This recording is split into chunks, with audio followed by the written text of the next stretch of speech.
Welcome to another edition of Market Overtime. I'm Nicole Petallides.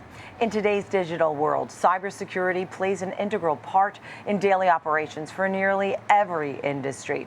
Crowdstrike's recent issues revealed how critical these functions are and how everyday processes can be disrupted dramatically. So with that in focus, it's my pleasure to welcome in our special guest.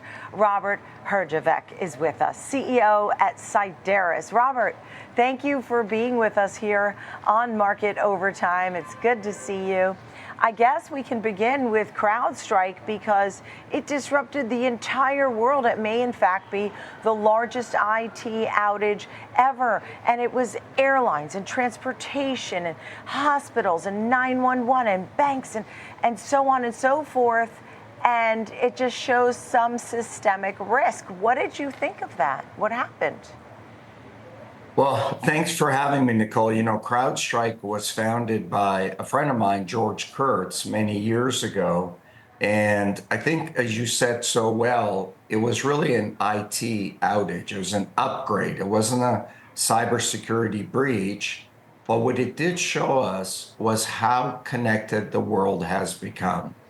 I mean, if you think about this, a single update caused banks not to be able to wire money. Hospitals couldn't do operations. I was here in Australia when it happened, and there were a number of hospitals here that were literally shut down and weren't accepting any more patients. They were giving out passwords for doctors by writing them down on a piece of paper. Think about that in this day and age. The world is very much connected. Yeah, you're absolutely right. I'm glad you reiterated the point that this was, in fact, an upgrade. I mean, it was the defect in the Falcon content update, right? It's a software update, right? And your friend, George Kurtz, quickly remedied the situation. They implemented a fix and got that out there. But it was enough to disrupt the world. And so then you start to think about cybersecurity once again. And so this is your world, Robert. I mean, how long have you been in the cybersecurity world, and what needs to happen or change? And all of these companies, are they all great companies? Is there a risk when one, I mean, for example, how about this? Delta was greatly affected because they had done an upgrade and used CrowdStrike, and Southwest was not. And their planes were able to all go out because they hadn't done this cybersecurity upgrade. I mean, it's sort of, you know, a little tongue-in-cheek here, but you know how it goes. So you tell me about all these cybersecurity companies. What's going right? Well, I've been doing cybersecurity forever. I keep saying it's 30 years, but then I realize how old I am. It's actually been 40 years. And to your point, Nicole, is it didn't affect all systems. If you were on a Linux or Unix or a Mac system, it didn't affect. The upgrade affected Windows-based systems. So some airlines were affected, some weren't. But I think the bigger point here is, even though it was an IT outage, what you have happening here is for people to recover, they go back to manual systems, like handing out passwords via writing them down. So what we worry about in the cybersecurity world is not so much the event, it's the downstream effect of that. Businesses have to continue, and a lot of businesses had to skip process and compliance and diligence and all kinds of things in order to get back up. What we expect to see is a bit of a spike because the hackers are very smart. They exploit situations like this. Any weakness in the corporate system, someone's going to exploit. So we're continuing to see a level of diligence that this is causing and the downstream effect of that. I think you've got great companies out there. I think CrowdStrike will recover, but I think it goes to show that there's no one tool that makes you safe and secure. It's a combination of different tool sets that you need to layer in order to provide security for the overall enterprise. And we are very bullish. I mean, it's a little self-serving because we're a managed security company, but we think that the services companies in the cybersecurity space, this will be a bit of a boost in the arm for that sector. Yeah, I want to just sort of wrap it up here. So I think of CrowdStrike and Zscaler and Palo Alto and Cyderes. I mean, it's cyber defense and response. If you would adamantly say something about the what you want to end this section on cybersecurity, what do you really recommend as a real pro of many decades in this area? I think the other thing we're telling all our customers, and we tell the general investment public also, is the last bastion of security is identity.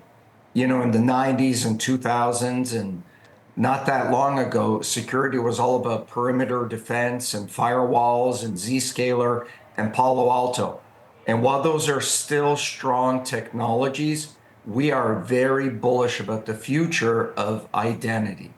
Because if I can authenticate who you are and how you get on my network, regardless of what's going on, it's that last mile of security.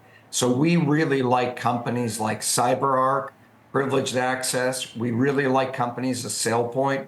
And I say that as a security practitioner, and I also say that as an investor. I'm very bullish on those stocks.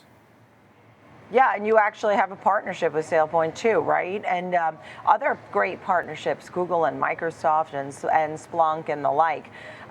When you look at the big footprint, you are in so many different businesses, but I do think of you more as a tech innovator than I do as something else. I don't know, you tell me. I mean, are you less so in real estate or fashion branding or things like that?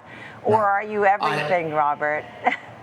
I am everything to my kids, Nicole. That's all that really matters to me. But I think we continue. We just finished filming season 16 of Shark Tank. It's such a great show. I've been doing it forever. We just got nominated for more Emmy Awards. It's a great show that inspires so many people. But we film 8 days a year. It's the easiest gig in Hollywood. But my real passion has always been cybersecurity. I've been doing it forever. And I think it's really great, just on a human level, to be in an industry that does good for so many people. I think you're seeing the world become even more interconnected.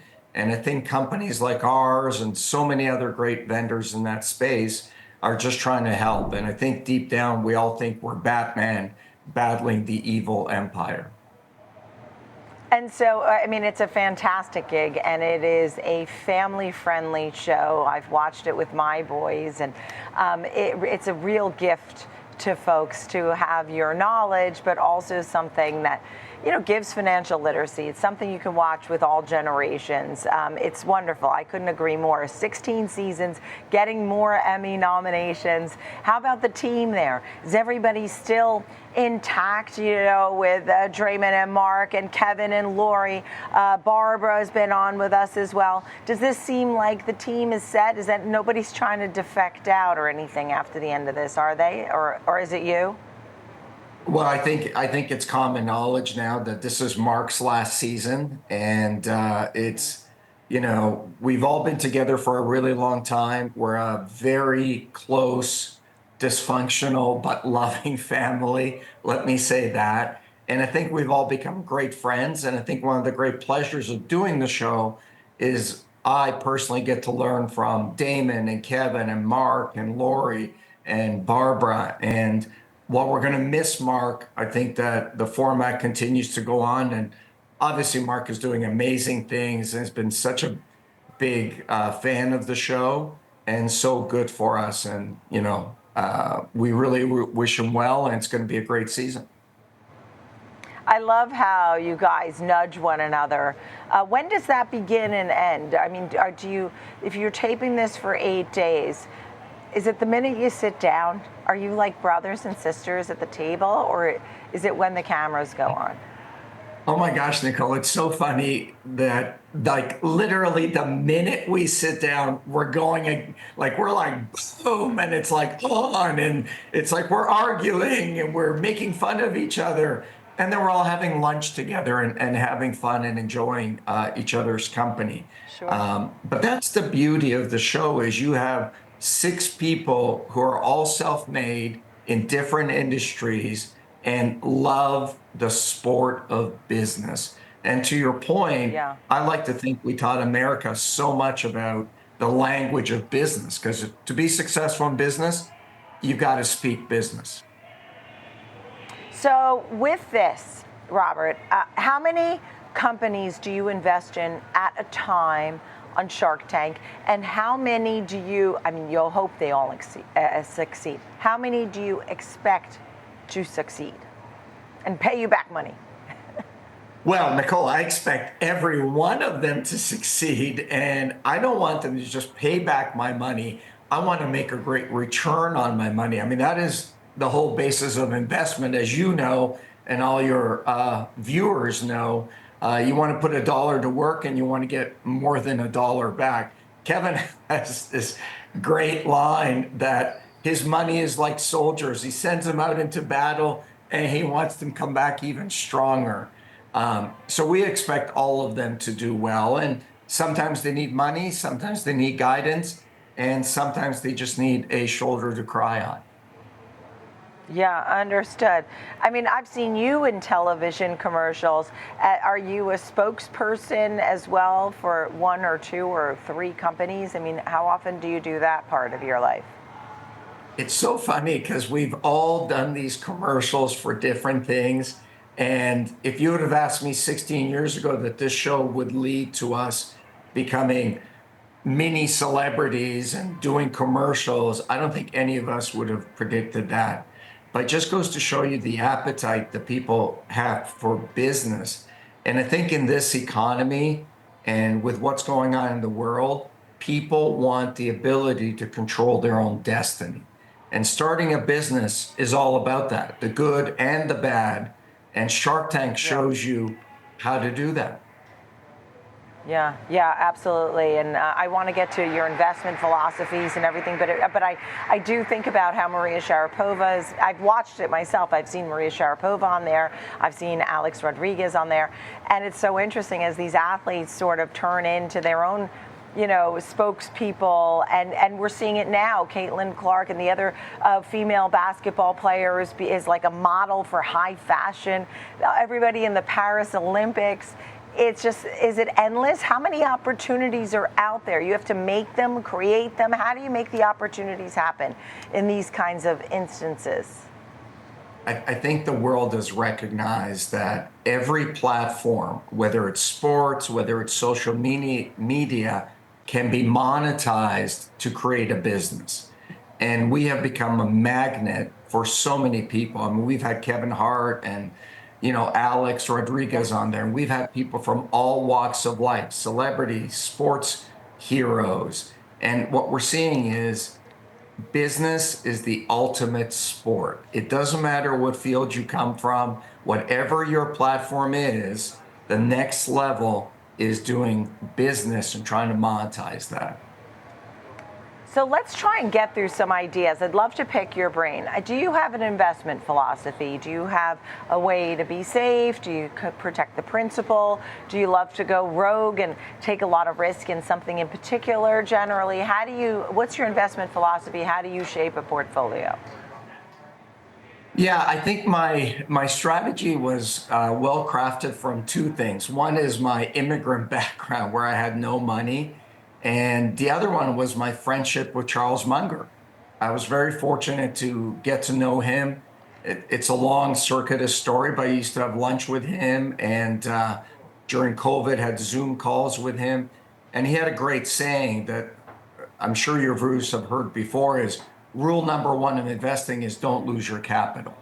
And while I'm very risk oriented as an entrepreneur, and I put my capital at risk from an investment philosophy, I like to not lose my capital. That is my number one guiding Yeah. principle. So I tend to invest in things that I really understand and that I have a lot of faith in, but I do tend to think of 2 to 3 year cycles in tech. The interesting thing about technology is every 3 years, it kind of eats its own. And what's new today won't be new in 3 years. And it goes through those cycles. Look at AI right now. 3 years ago, nobody was talking about AI except people in our field. 3 years from now, it'll be something else. So I like to take those kind of horizons when I invest. So the Mag 7, for example, which have pulled back, July was a tricky month. I know we'll be talking about this through the end of the year. But on pullbacks, are you buying dips in this group? I mean, you still have people who think Apple's headed to 4 trillion, Microsoft's going to 4 trillion, Nvidia's going to 4 trillion. Do you get in there and buy those dips, or are you taking profits on the upswings? What are you doing with some of those Mag 7 names? Well, I like to even it out. I do buy into the dips. I think what's very difficult to create is an everlasting, evergreen brand in technology. And obviously, Facebook, Google, Meta, I mean, on and on, are going to be here for a while. I think you're going to see Apple continue to grow. They have brand dominance. I'm very bullish on Google in this space, but I'm also very, very bullish on Microsoft. Many people don't realize this, but Microsoft's security business is something like $22 billion. What a lot of people don't realize is the number one player in cybersecurity has become Microsoft. And they've done that through great products, but also very clever marketing and combining their technologies together into a bundle. And this bundle strategy, I think, will continue. So yeah, whenever I see dips, I'm very long on all of those technologies. All right, so that's good to know. So you don't think the tech run is over in any way when you talked about 2-3 year cycles. In fact, when you see pullbacks on some of the names you like, you do buy them. That being said, I start to think about presidential politics. And are you shaping the portfolio in any way for the presidential elections and 2025, what may or may not come? I'm really not. I think that the Kamala Harris news was probably welcome for markets. I think you're going to see both of the candidates shape their policies towards business, and I think it's just going to be an interesting and a good time to be in business. I'm hoping to see some tax hikes in the new administration, whoever that happens to be. And what do you think the Fed should do or not do? Or do you think they should have, when we look at this big picture at the end of the year, it's probably going to be 1 or 2 cuts and maybe some more in the new year based on what most would say or dot plots and such. Does that seem like the right recipe, or were they late to the game, or what were your thoughts on that, Robert? Well, I think that they raised too quickly, and it was a shockwave throughout the system. It was probably a little bit of cold water on everybody. I think it was too sudden. I do like the Fed's controlled lowering of the interest rates.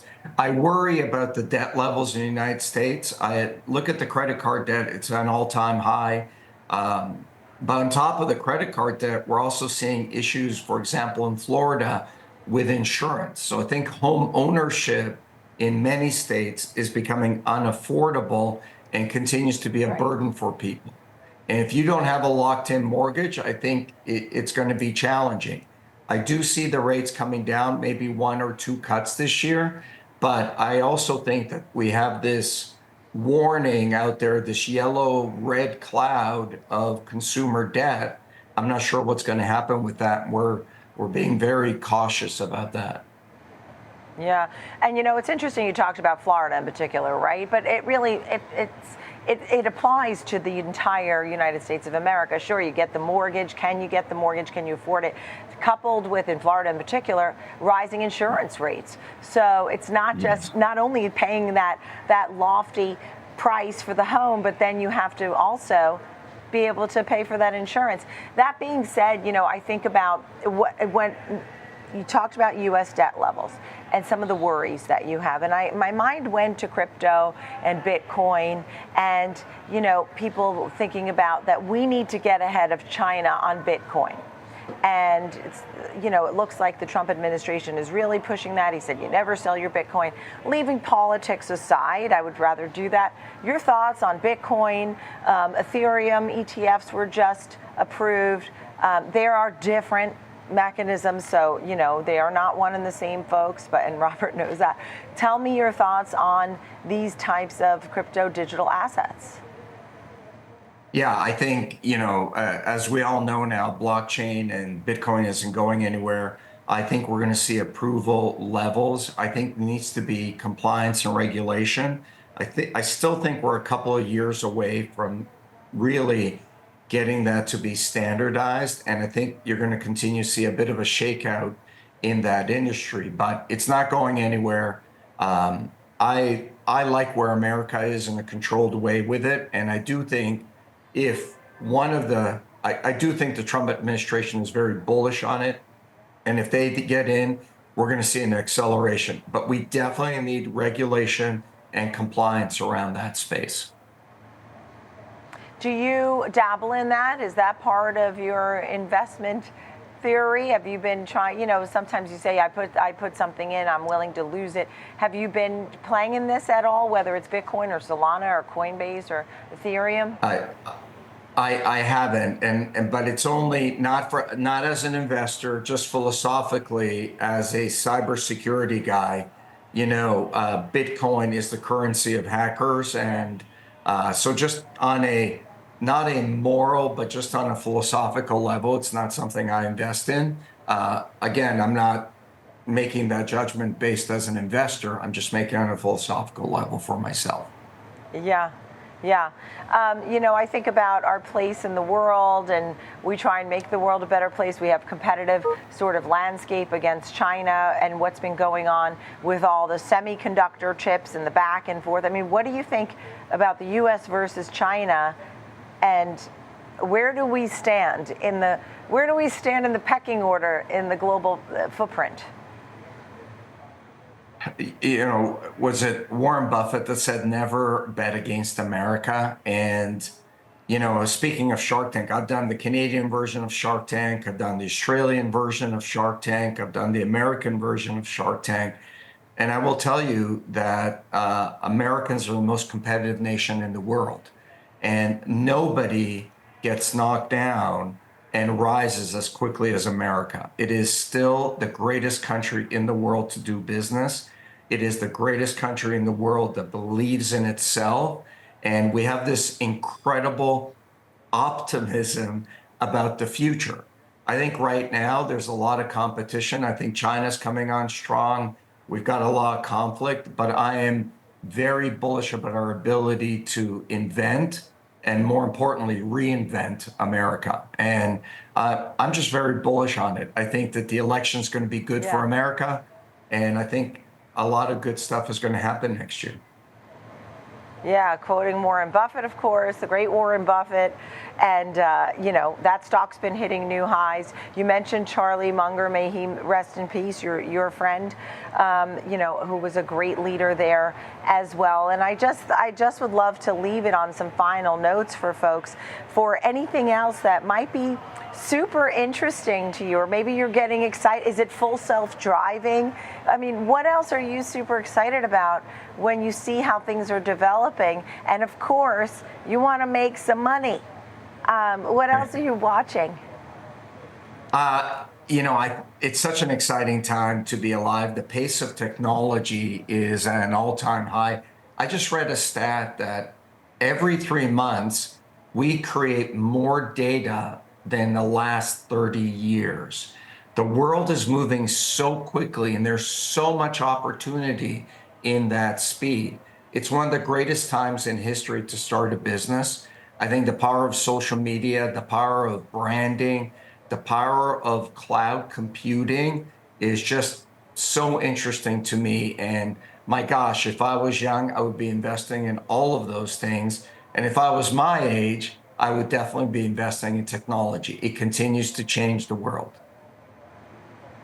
So are you less interested in Crocs and Chipotle and banks and the things that we are more tangible, or things we understand a little better? I mean, Live Nation, Disney, those kinds of companies. Do you stay away from those and just dabble more in tech? I don't. I'm a big believer in brand, and there are certain physical retail companies that built incredible brands. Chipotle, Disney. I'm very bullish on those companies. I'm also very bullish on longevity for obvious reasons as I get older. I think there's an entire sector of technology coming up in the longevity business, both from a science. Look at a company called Hims. They got to $1 billion. I know they're not quite longevity, they're more hair products and weight loss, but the opportunities out there for people that can make their life better through either technology or medicine or just a device, it's a great opportunity. Yeah. And what are you sharing with the kids? I mean, do you have some hobbies that you share with them? The financial advice, what's the final thought here, Robert? Well, as my wife says, I'm the fun parent.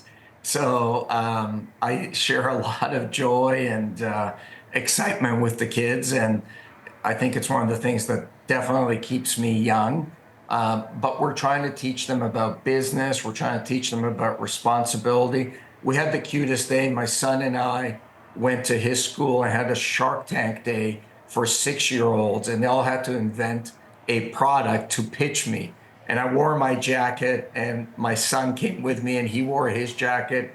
It was the cutest thing. And I heard 37 pitches for new dolls and rocket ships. And I was as excited about the 36th one as I was the second one. It's pretty amazing. So this keeps you going the whole way. Anything I've left out, whether it's people that have been an inspiration to you, any warnings to investors, anything I've left out, Robert, that you want to add as a final, anything else? No, I appreciate you having me. I think you're going to see there's we sense that there's a bit of a frothiness coming in the market. You look at the recent Wiz Google deal at $23 billion. I know that didn't go through for various reasons, but my gosh, look at that valuation. I think there's a lot of money on the sidelines. It's coming into play. And I think with the election coming, there's so many factors coming. It's going to be a wild roller coaster ride. Put your seatbelt on, hang on. There's a tremendous opportunity coming ahead. You were talking about all the data coming in, and I just can't. I don't know how we're going to have the energy for everything when we think about AI and electric vehicles, and I just don't know how we'll have electricity for all that. I guess technology will do it all. Thank you, Robert. Yes. It's wonderful to see you. And congratulations to you and the Shark Tank team, Emmy nominated again for the 16th season. We'll all be watching. Again, thanks. Thank you very much, to our Nicole. guest. Great to see you, Robert. Thank you to our guest, Robert Herjavec, CEO at Cyderes. And thank you, friends, for watching Market Overtime. Be sure to catch all of our episodes at schwabnetwork.com or on the Schwab Network YouTube page. I'm Nicole Petallides. Have a great night.